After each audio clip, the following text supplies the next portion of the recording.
बीच बदरिया सुन है के गोरिया देखबै छी ककरा तू बीच बदरिया सुन है के गोरिया देखबै छी ककरा तू हम बिजली छौरा गिराबै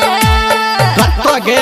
हम बिजली छौरा गिराबै टूटतो दादा के तोहर करे बाप रो हम बिजली छौरा गिराबै टूटतो दादा के तोहर करे है गे बीच बदरिया सुन है के गोरिया देखबै छी ककरा तू हम बिजली छौरा गिराबै बाप रो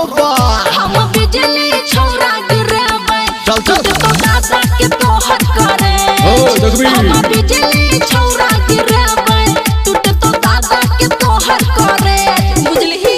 बिजली तो तू छी गई डीजे दयानंद दिलदार सरस्वती स्थान कठरा दी टोल मां गायत्री रिकॉर्डिंग स्टूडियो है गे बलखा के चले छी कमरिया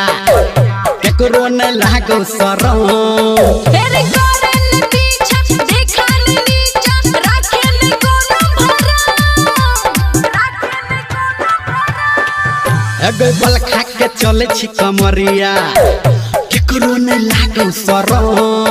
तेरे करन पीछा देखन नीचा राखेन कोनो है गे होठ में लाली कान में बाली अलता लगे ने छतेज होठ में लाली कान में बाली अलता लगे ने छतेज हम बिजली छौरा गिराबै आई देख लेबे हम तो हम बिजली छौरा गिराबै टूटतो दादा के तोहर करे चल हम बिजली छौरा गिराबै टूटतो दादा के तोहर करे तो शॉट में चल हाथ डीजे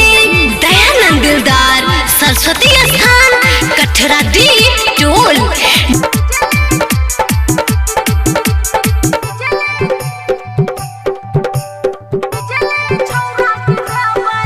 एगो लहरे छोटो हर कसिया जेना ललका झंडी हेरे हम छी हसीना देखबे रोजीना हम छी बड़का घमंडी कनी हट के रह सहना हां रे एगो लहरे छोटो हर कसिया जेना ललका झंडी हेरे हम छी हसीना देखबे रोजीना हम छी बड़का घमंडी एगो कहो धर्मेंद्र निर्मलिया सिंह कले के कनी पर हेत कहो निर्मलिया सनटू गोरकी कले के कनी पर हेत हम बिजली छौरा गिराबै देखा देना तो केना गिरे हम बिजली